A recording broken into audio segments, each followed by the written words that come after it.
Hello everyone, this is Dipanjali and I welcome you all on my YouTube channel Study Time India। बच्चों हम लोग class 9th की chemistry का chapter 2 discuss कर रहे हैं, that is matter around us pure, यानी हमारे चारों तरफ जो मैटर होती है क्या वो प्योर है।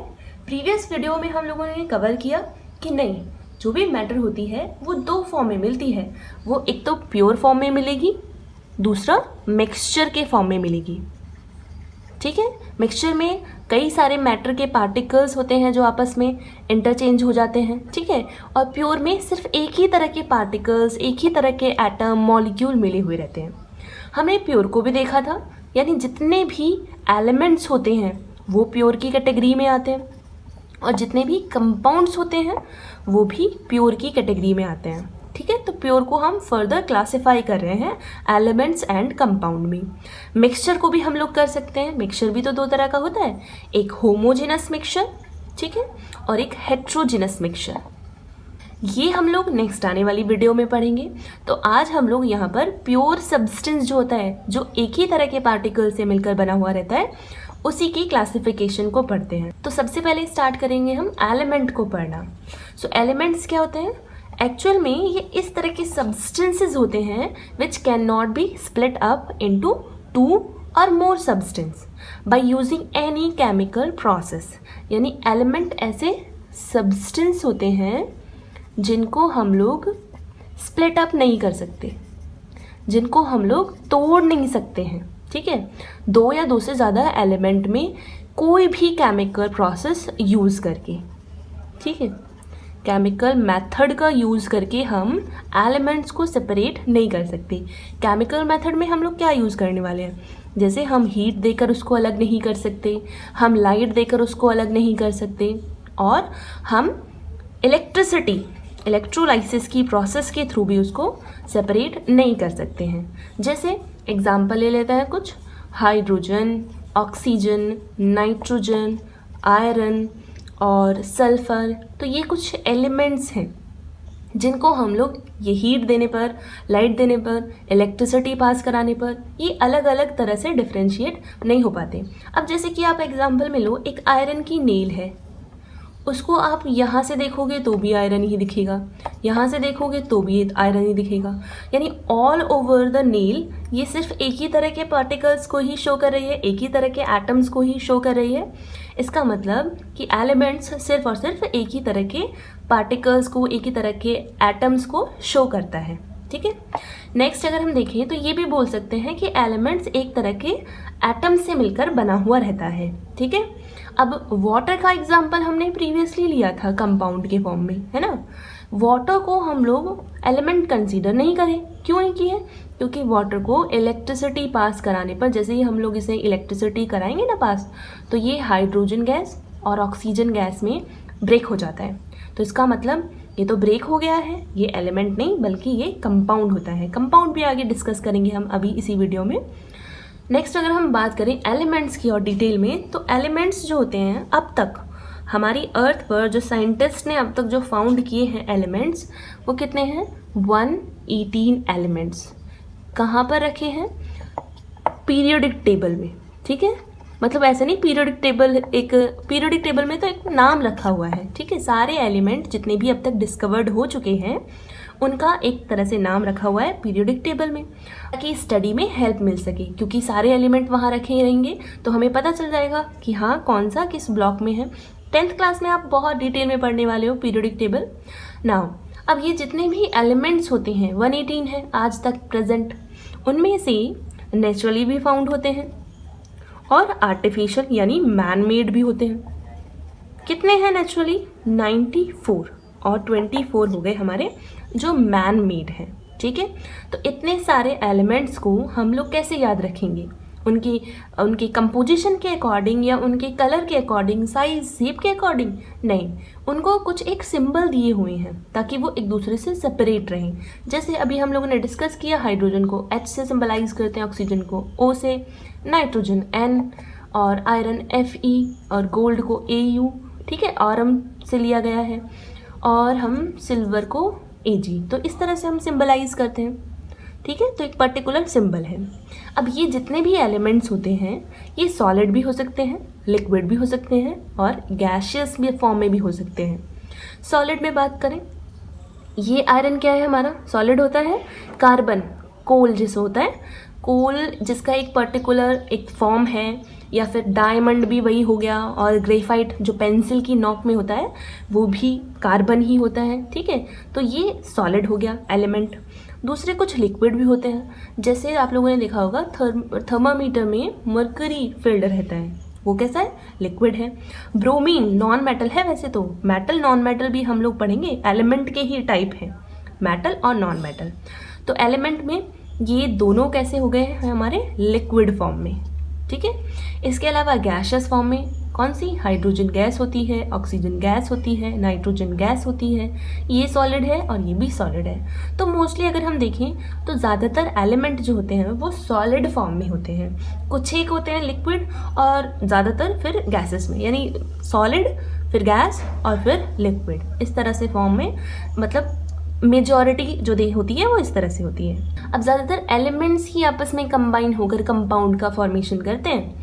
जैसे अगर सोचो हाइड्रोजन गैस ऑक्सीजन गैस आपस में कंबाइन हुए तो क्या बनेगा, वाटर बन जाएगा, है ना। ऐसे ही ये दोनों आपस में हुए तो नाइट्रस ऑक्साइड गैस बन जाएगी।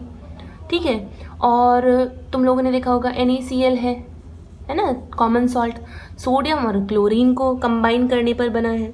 तो आप लोगों ने देखा है जो हमारा 26 लेटर का LETTER लेटर का जो अल्फ़ाबेट होते हैं, 26 अल्फ़ाबेट, वो सारे आपस में कंबाइन होकर वर्ड का फॉर्मेशन करते हैं। देखा नहीं आप लोगों ने, ये वर्ड लिखा हुआ है, अलग अलग अल्फ़ाबेट आपस में कंबाइन होकर मिलियंस ऑफ वर्ड बनाते हैं।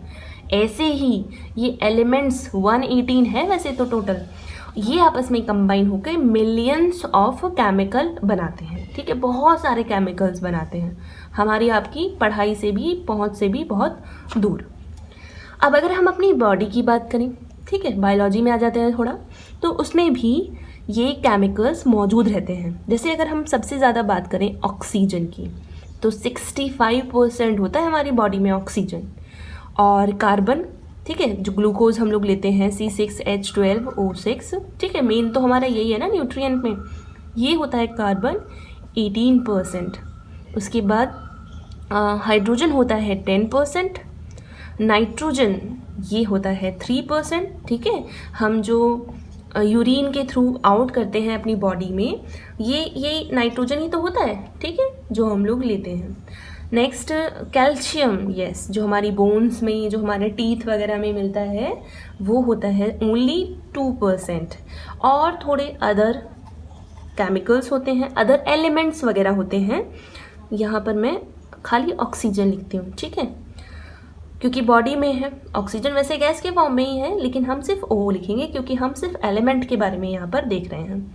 तो अदर होंगे 200% में से ये पार्ट हो गया आपका एलिमेंट्स का, जो हमारी बॉडी में प्रेजेंट है। अब एलिमेंट्स को फर्दर डिवाइड किया गया है। जैसे मेटल्स में एलिमेंट दो तरह के होते हैं, मेटल्स और नॉन मेटल्स। ठीक है, कुछ ऐसे भी होते हैं जिनमें दोनों की प्रॉपर्टीज़ होती हैं, मेटल की भी नॉन मेटल की भी, तब उनको हम लोग कहेंगे मेटलॉइड्स। तो इसमें तो हम नहीं पढ़ेंगे आज इस चैप्टर में, इस टॉपिक में, इस वीडियो में। आने वाली वीडियो में हम यही टॉपिक क्लियर करेंगे, एलिमेंट्स का क्लासिफिकेशन। नेक्स्ट हम लोग मूव करते हैं कंपाउंड्स की तरफ। अब नेक्स्ट अगर हम कंपाउंड्स की बात करें तो कंपाउंड्स क्या है, ये भी सब्सटेंसेस होते हैं। सब्सटेंसेस जो कि 2 और मोर एलिमेंट्स को मिलाने पर बनते हैं। ठीक है, यानी एलिमेंट्स आपस में कंबाइन होते हैं जिससे कि कंपाउंड का फॉर्मेशन होता है। फॉर एग्जांपल अगर हम देखें यहाँ पर NaCl सॉल्ट, यहाँ पर कौन कौन से एलिमेंट मिले हैं, सोडियम एलिमेंट और क्लोरीन एलिमेंट। अमोनिया NH3, ठीक है, यहाँ पर क्या मिला है, नाइट्रोजन एलिमेंट और 3 हाइड्रोजन के एलिमेंट। ऐसे ही वाटर, 2 हाइड्रोजन और 1 ऑक्सीजन का एलिमेंट। तो एलिमेंट्स आपस में कंबाइन होकर ये फॉर्मेशन करते हैं कंपाउंड्स का। अब एलिमेंट्स ऐसे ही नहीं कंबाइन हो जाते हैं, मतलब ज़्यादा कम ऐसे नहीं, इनका फिक्स्ड प्रोपोर्शन होता है। यानी जैसे अगर एग्जांपल में हम लोग वाटर का ही लें, यहाँ पर H2O फिक्स प्रोपोर्शन देखने के लिए कि केमिकल्स का फिक्स प्रोपोर्शन होता है, उसमें कुछ ना कुछ एक सिंपल रेशियो होता है। वाटर में देखें तो ये हाइड्रोजन और ऑक्सीजन को मिलाने पर बना है। अब आगे आने वाले चैप्टर में पढ़ोगे आप एटॉमिक मास के बारे में, ठीक है। हर एक एटम का एक मास होता है, तो उसके अकॉर्डिंग हाइड्रोजन का है 1 और ऑक्सीजन का है 16। यहाँ पर उसको अगर पुट करें हम तो हाइड्रोजन के 2 है मॉलिक्यूल्स और मास है 1, तो 2 × 1 2 हो जाएगा। ऑक्सीजन एक ही है, आप लोगों को एक ही दिखाई दे रहा होगा, है ना, उसके पीछे कोई नंबर नहीं है, इसका मतलब वो एक है। तो इसका कितना है 16 ही रहेगा। तो 2 × 1 यही होता है और रेशियो निकाल रहे हैं ना हम दोनों का, ये हो गया 16 1:8। कितना रेशियो आया है 1:8, ठीक है। तो कंपाउंड्स में ये रेशियो होता है फिक्स्ड, कभी भी कोई भी एलिमेंट ऐसे ही नहीं जुड़ जाता, उसमें एक फिक्स्ड अनुपात होना ज़रूरी है। अब कुछ एग्जाम्पल और ले लेते हैं हम लोग एलिमेंट के, ताकि आप लोग उनका नाम वगैरह याद कर सको। जैसे हमने शुरू की थी NaCl से NH4 भी होता है, और कार्बन डाइऑक्साइड गैस, नाइट्रोजन, और भी बहुत सारे हैं जैसे FeS, आयरन सल्फाइड, हम लोग आगे इसका एग्जाम्पल भी लेने वाले हैं, और HCl hydrochloric acid, H2SO4 sulphuric acid. तो ये कुछ एग्जाम्पल्स हैं कंपाउंड्स के। अब कंपाउंड्स को भी एलिमेंट्स की तरह फर्दर क्लासिफाई किया गया है, अदर क्लासेस में रखा गया है। एलिमेंट को हमने रखा था ना मेटल्स, नॉन मेटल्स, मेटेलॉइड्स में, ऐसे ही कंपाउंड्स को भी हम लोगों ने आगे रखा है। किसमें? एसिड्स में, बेसिस में। 7th क्लास में आप पढ़ चुके होंगे एसिड, बेस और सॉल्ट्स, ठीक है। तो कंपाउंड को अगर क्लासिफिकेशन हम देखेंगे तो ये एसिड, बेस और सॉल्ट्स में हम लोगों को मिलेगा। अब ये आप लोगों को 10th क्लास के 2nd चैप्टर में पढ़ना होगा, एसिड, बेस और सॉल्ट। यहाँ पर सिर्फ और सिर्फ कंपाउंड का ओवरव्यू है जो हम लोगों को लेना है। अब हम कुछ और इम्पॉर्टेंट पॉइंट्स पढ़ लेते हैं कंपाउंड्स के बारे में, जो कि हम लोगों को याद रखने हैं। फॉर एग्ज़ाम्पल कोई भी कंपाउंड जो होता है, इसमें हम लोग पढ़ने से पहले एक एग्जाम्पल ले लेते हैं जिसमें कि हम आयरन और सल्फ़र इन दोनों को मिक्स कराएंगे, ठीक है। अब मिक्सचर बन गया ना, आयरन यानी लोहे का पाउडर और सल्फ़र येलो कलर का पाउडर होता है, गंधक कहते हैं उसको, दोनों को हमने मिक्स कर दिया, ठीक है। अब अगर हम चाहें, मिक्सचर बनाया है अभी हमने, अब हम इसे चाहें तो मैग्नेट की मदद से, मैग्नेट में 2 पोल होते हैं, नॉर्थ और साउथ, ठीक है। मैग्नेट की मदद से हम आयरन के पीसेस को इस पर अट्रैक्ट करा सकते हैं। जब आयरन का पीस अट्रैक्ट हो जाएगा तो पीछे क्या बचेगा? सल्फर, ठीक है। तो अगर हम इस तरह से बस मिक्सचर बनाते हैं, अभी हमने उसको कोई भी केमिकल चेंज नहीं किया है, उसमें ना हीट दी है, ना इलेक्ट्रिसिटी दी है और ना ही लाइट दी है, सिर्फ और सिर्फ मिक्स कर दिया है, मिक्सचर बनाया है। तो मिक्सचर की जो मिक्सचर बनता है उसको हम अलग कर सकते हैं, किया भी है हम लोगों ने। लेकिन अगर हम इसे बनाने के बाद हीट दे दें तो केमिकल चेंज हो जाएगा थोड़ा। हीट देने के बाद ये FeS, ठीक है, आयरन सल्फाइड में कन्वर्ट हो जाता है। ये आयरन सल्फाइड बना लेता है और आयरन सल्फाइड होता है ब्लैक कलर का। अब ये क्या है? यहाँ ये तो एलिमेंट्स थे, 2 एलिमेंट्स आपस में कंबाइन हुए जिससे कि ये एक कंपाउंड बन गया। अब इसको हम मैग्नेट की मदद से इसमें आयरन नहीं निकाल सकते हैं, क्योंकि इसमें आयरन की प्रॉपर्टी नहीं है। जब भी कोई कंपाउंड बनता है वो अपनी अलग प्रॉपर्टी लेकर आता है, वो अपने प्री एग्जिस्टिंग जो पहले से मौजूद थे उन एलिमेंट्स की प्रॉपर्टी शो नहीं करता है।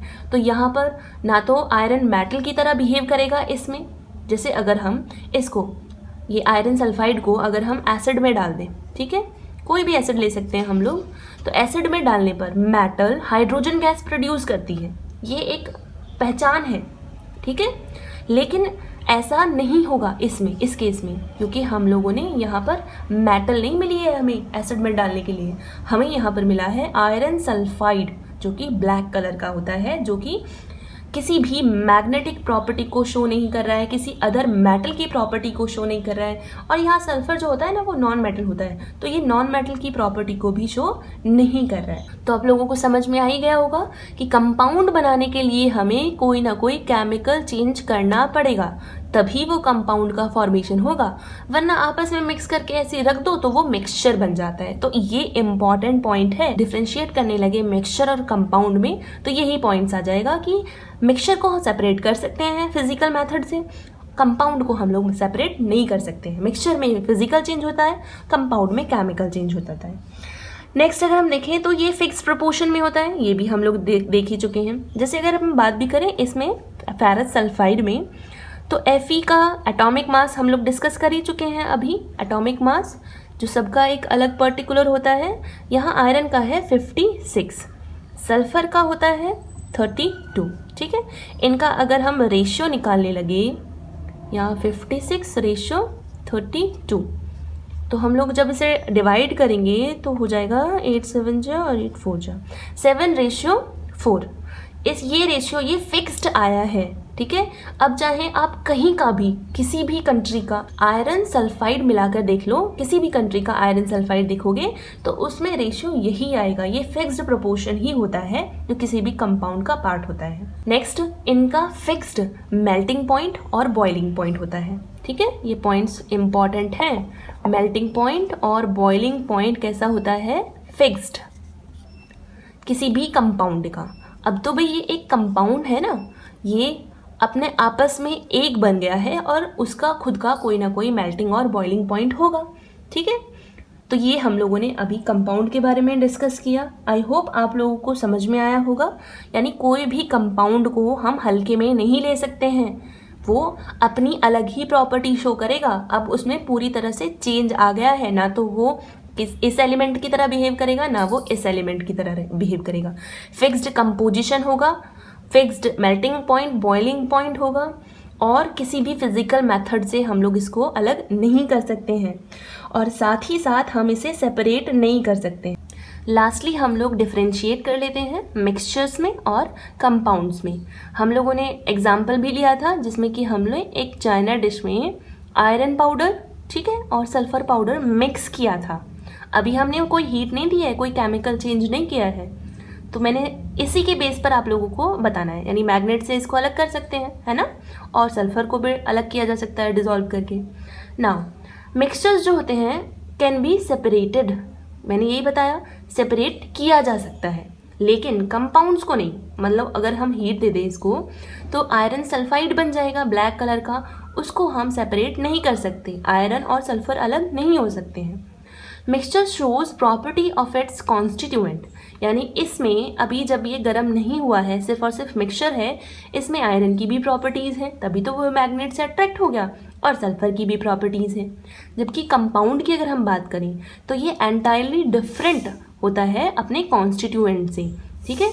यानी ये आयरन और सल्फर की प्रॉपर्टी शो नहीं करेगा, बल्कि अपने में अलग ही ये प्रॉपर्टीज़ वाला होगा। नेक्स्ट, मिक्सचर जो होते हैं उसमें एनर्जी ना तो एब्जॉर्ब होती है और ना ही यूज होती है। भाई मिक्स ही तो कर रहे हैं हम दो चीज़ों को, क्या एनर्जी लगेगी इसमें।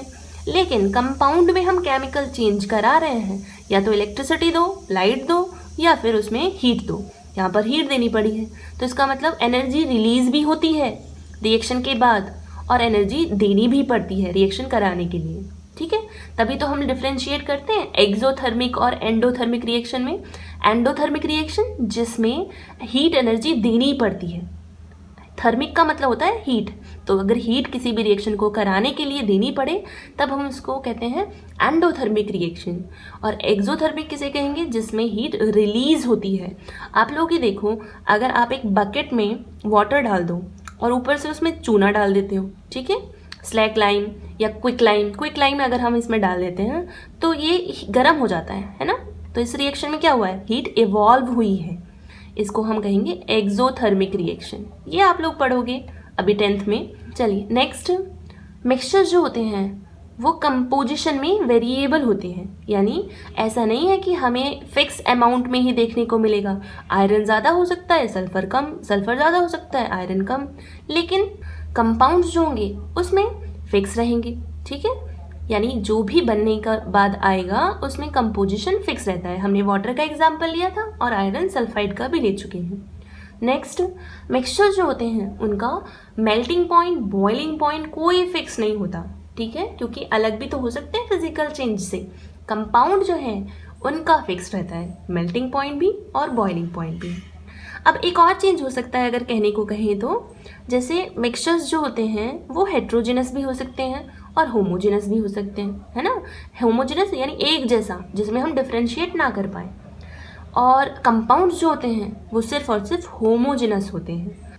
लेकिन मिक्सचर दोनों की तरह बिहेव करता है ना, होमोजिनस भी और हेट्रोजिनस भी, इसलिए इस प्रॉपर्टी को हम यहाँ पर नहीं लिखेंगे, डिफ्रेंशिएट करेंगे। एट द एंड मैं आप लोगों से एक क्वेश्चन दे देती हूँ, आप लोग उसका आंसर कमेंट बॉक्स में ज़रूर बताना। एयर जो है, जो हम ब्रीथ करते हैं, वो क्या है, मिक्सचर है या कंपाउंड है?